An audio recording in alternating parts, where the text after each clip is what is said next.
Hi ಎಲ್ರಿಗೂ ನಮಸ್ಕಾರ. Kasaragod easy and healthy ಕುಕ್ಕಿಗೆ ನಿಮ್ಗೆಲ್ರಿಗೂ ಕೂಡ ಸ್ವಾಗತ. ನೋಡಿ, ಇವತ್ತು ಮಂಜೂರು ಅಥವಾ ಅಂಜಲ್ ಫ್ರೈ ಮಾಡಿದ್ದೇನೆ.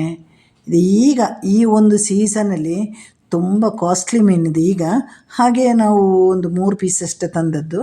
ನಾವು ಹಾಗೆ 2 ಕಿಲೋ 3 ಕಿಲೋ ತಂದು ತಿನ್ನುವಷ್ಟು ದೊಡ್ಡ ಶ್ರೀಮಂತರೇನಲ್ಲ. ನಮಗೆ 6 ಜನಕ್ಕೆ 3 ಪೀಸ್ ಅಂತ ನಾವು ಲೆಕ್ಕ ಮಾಡಿ ತಂದಿದ್ದೇವೆ. ಹಾಗೆ ನಾನು ಈಗ 3 ಪೀಸನ್ನು ತುಂಡು ಮಾಡ್ತೇನೆ. ಅಲ್ಲಿ ಬರೀ 3 ಪೀಸ್ ತಗೊಂಡು ಬಂದದ್ದು. ಈ 3 ಪೀಸಿಗೆ 600 ರೂಪಾಯಿ ಆಗಿದೆ ಮಾರಾಯರೆ. ಅದನ್ನು ಇವಾಗ ನಾವು 2 ಪೀಸ್ ಮಾಡುವಲ್ಲ, ಒಂದು ತುಂಡನ್ನು 2 ತುಂಡಾಗಿ ಮಾಡಿ ಆಗ ನಮ್ಮ ಇಷ್ಟು ಜನಕ್ಕೆ ಸರಿ ಹೋಗ್ತದೆ ಅದು. ಈಗ ನೋಡಿ, 2 ಪೀಸ್ ಮಾಡ್ತಾಯಿದ್ದೇನೆ ನಾನು.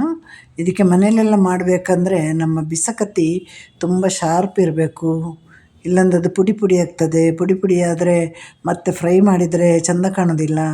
ಹಾಗೆ ಮೀನಿಗೆಲ್ಲ ತಿನ್ನೋ ವಸ್ತುವು ಚೆಂದನೇ ಇರಬೇಕು, ರುಚಿನೇ ಇರಬೇಕು, ಆರೋಗ್ಯನೇ ಇರಬೇಕಲ್ವ. ಹಾಗೆ ಅಲ್ವ ಅದು ಒಂದು ವಿಧಾನ. ಈಗ ನಾನು ನೋಡಿ 6 ಪೀಸನ್ನ ತಗೊಂಡಿದ್ದೇನೆ. ಇದಕ್ಕೆ ನಾನೀಗ ಮನೆ ಮಸಾಲೆ ಹಾಕ್ತೇನೆ. ನಾನು ಸಾಧಾರಣವಾಗಿ ರೆಡಿಮೇಡ್ ಮಸಾಲೆ ಅಥವಾ ಹೊರಗಿನ ಮೆಣಸಿನ ಪುಡಿ ಉಪಯೋಗ ಮಾಡೋದು ಸ್ವಲ್ಪ ಕಡಿಮೆನೇ. ಈಗ ನಾನು ಸ್ವಲ್ಪ ಮಾಡಿ ಜಾಸ್ತಿ ಮಾಡಿ ಇಡ್ತೇನೆ. ಆಮೇಲೆ ಬೇಕಾದ ಮಾಡಿ ನಾವು ಫ್ರೀಝರಲ್ಲಿ ಇಡಬೇಕು. ಕೆಳಗಡೆ ಇಟ್ಟರೆ ಅದು ಸ್ಮೆಲ್ ಬಂದುಬಿಡುತ್ತೆ, ಮತ್ತು ರೂಮ್ ಟೆಂಪರೇಚರ್ಗೆ ಬಂದಮೇಲೆ ನಾವು ಮೀನಿಗೆ ಹರಡಿಸ್ಬೋದು. ಈಗ ಇಲ್ಲಿ ನಾನೊಂದು 15 ಬ್ಯಾಡಗಿ ಮೆಣಸು ತಗೊಂಡಿದ್ದೇನೆ.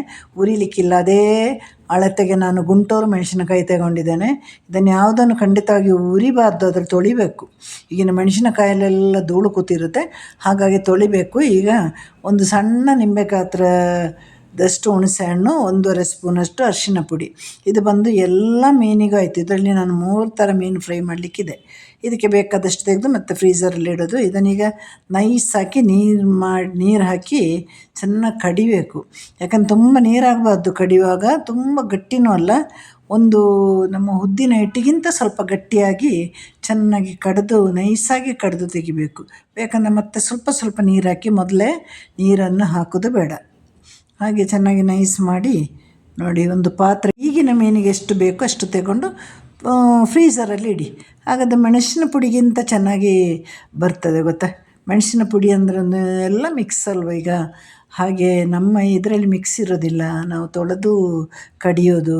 ಈಗ ಬೇಕಾದಷ್ಟು ಉಪ್ಪು ಹಾಕಿ, ನೀವು ಹುಣಸೆಹಣ್ಣು ಹಾಕಲಿಲ್ಲ ಅಂದರೆ ನೀವೇನು ಮಾಡಬೇಕು ಗೊತ್ತಾ, ನಿಂಬೆಹಣ್ಣಿನ ರಸ ಇಲ್ಲಾಂದರೆ ವಿನೆಗರ್ ಹಾಕಬೇಕು. ಹಾಗಾಗಿ ನಾನು ಹುಣಸೆಹಣ್ಣು ಹಾಕಿದೆ. ಇಲ್ಲಾಂದರೆ ಹುಣಸೆಹಣ್ಣು ಹಾಕಲಿಲ್ಲ ಅಂದರೆ ಈಗ ನಿಂಬೆ ರಸ ಕೂಡ ನಾವು ಹಾಕ್ಬೋದು.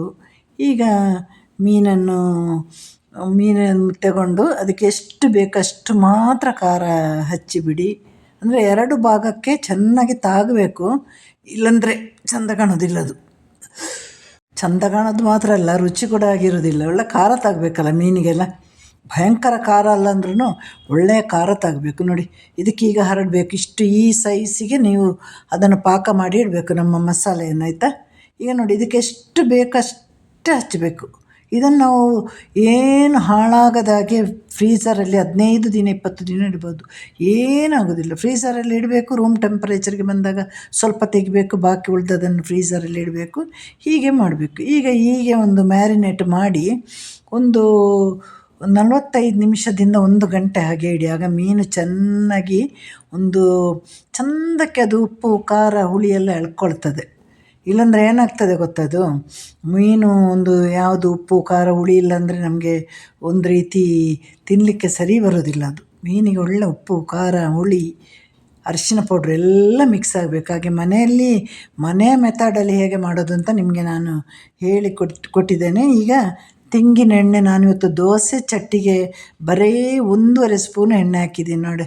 ಎಷ್ಟು ಜಾಸ್ತಿ ಕಾಣ್ತದಲ್ಲ, ಅಷ್ಟು ಎಣ್ಣೆ ಹಾಕಲಿಲ್ಲ ನನ್ನದು. ದೋಸೆ ಚಟ್ಟಿ ಸ್ವಲ್ಪ ಹೊಂಡ ಥರ ಇದೆ. ಇಲ್ಲಿ ನಾನು ತೆಂಗಿನ ಎಣ್ಣೆ ಹಾಕಿದೆ. ಹಾಗೆ ಇದರಲ್ಲಿ ಒಂದು ಭಾಗ ಸಿಮ್ಮಲ್ಲಿಟ್ಟು ಚೆನ್ನಾಗಿ ಫ್ರೈ ಮಾಡಬೇಕು. ನಂತರದಲ್ಲಿ ಅದನ್ನು ಉಲ್ಟಾಕಬೇಕು. ಹಾಕುವಾಗ ಫುಲ್ಲು ಸಿಮ್ಮಲ್ಲಿಡಿ, ಯಾಕೆಂದರೆ ಎಣ್ಣೆ ರಟ್ಟೋದು ಬೇಡ ನಿಮಗೆ. ಇವತ್ತು ಮೀನು ತಿಂದು ನಾಳೆ ಮತ್ತೆ ಕೆಲಸ ಮಾಡಬೇಕಲ್ಲ. ಹಾಗಾಗಿ ಎಲ್ಲ ಅಡುಗೆ ಮಾಡುವಾಗ ಸ್ಟವ್ ಹತ್ರ ಎಲ್ಲ ಹೋಗುವಾಗ ತುಂಬ ಜಾಗರೂಕತೆಯಿಂದ ಇರಿ. ಆಮೇಲೆ ರಾತ್ರಿ ಮಲಗುವಾಗ ಗ್ಯಾಸ್ ಸ್ಟವ್ ಆಫ್ ಮಾಡಿ. ನಿಮ್ಮ ಮನೆ ಮಾತ್ರ ಅಲ್ಲ, ಅಕ್ಕಪಕ್ಕದಲ್ಲಿ ಅಂಟುಕೊಂಡು ಮನೆ ಇರ್ತದಲ್ವ, ಹಾಗಾಗಿ ಎಲ್ಲ ಕೇರ್ಫುಲ್ಲಾಗಿರಬೇಕು. ಗ್ಯಾಸ್ ಸಿಲಿಂಡ್ರ್ ಆಫ್ ಮಾಡುವಾಗ ನಮ್ಮ ಗ್ಯಾಸ್ ಬಟನ್ ಚೆಕ್ ಮಾಡಿ ಮತ್ತೆ ಆಫ್ ಮಾಡಿ.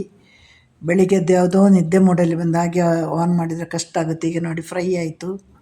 2 ಪೀಸನ್ನ ಇವತ್ತು ಫ್ರೈ ಮಾಡಿದ್ದೇನೆ ನೋಡಿ. ಆದರೂ ಎಷ್ಟು ದೊಡ್ಡ ಪೀಸ್ ಅಲ್ವ ಇದು. 3 ಪೀಸಿಗೆ 600 ರೂಪಾಯಿ. ಎಲ್ಲರ ಮನೇಲಿ ಹೀಗೆ ಮಾಡಿ ನೋಡಿ. ಟಾಟಾ ಬಾಯ್ ಬಾಯ್, ಸಿ ಯು, ಟೇಕ್ ಕೇರ್.